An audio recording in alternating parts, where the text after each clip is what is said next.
আজকে অনেক দিন পর আমি চিকেন দিয়ে একটু নতুনভাবে রান্না করার চেষ্টা করলাম। আজকে রেসিপি হচ্ছে বাটার চিকেন টিক্কা মশলা।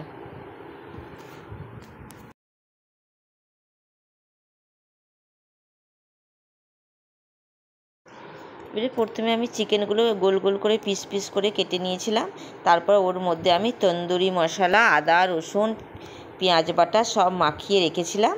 তারপর ওটা আমি সেঁকে দিয়ে পুরো কাবাবের মতো করে সেঁকে নেব, তন্দুর করে নেব।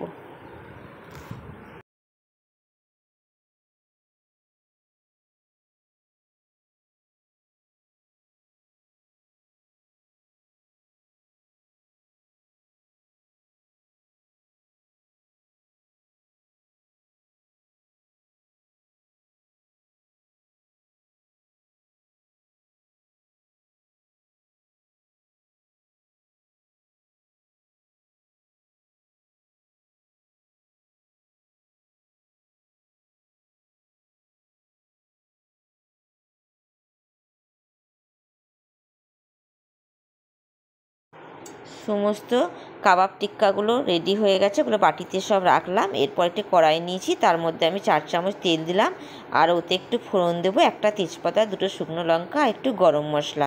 তারপর ওর মধ্যে আমি পেঁয়াজ বাটা দেবো, দিয়ে কষবো।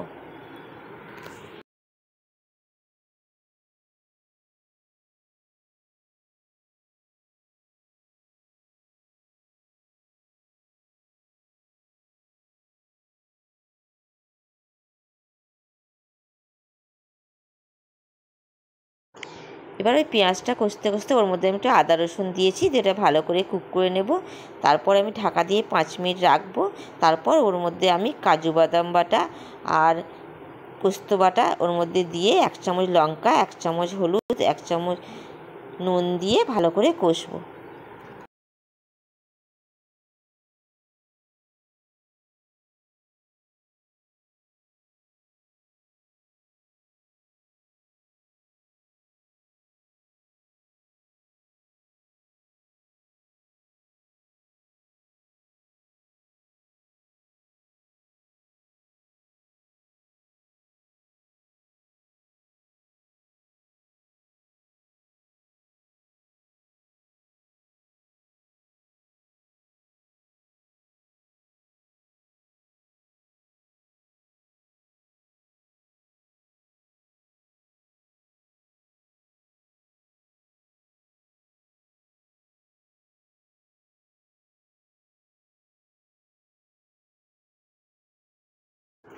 এরপর ভালো করে কষে ওর মধ্যে 2 কাপ জল দিয়ে 5 মিনিটের জন্য ঢাকা দিয়ে রাখবো। তারপর ঢাকাটি খুলে ওর মধ্যে টমেটো সস আর গরম মশলা দেব।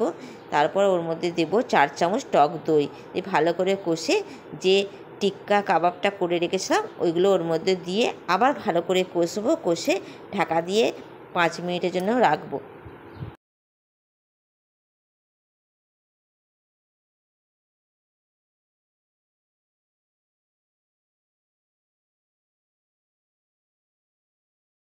এরপর বাটার চিকেন টিক্কা মশলা হয়ে গেছে। এবার ওপর থেকে আমি বাটার ছড়িয়ে দিচ্ছি, দিয়ে তারপর আমি এটা নামিয়ে নেব।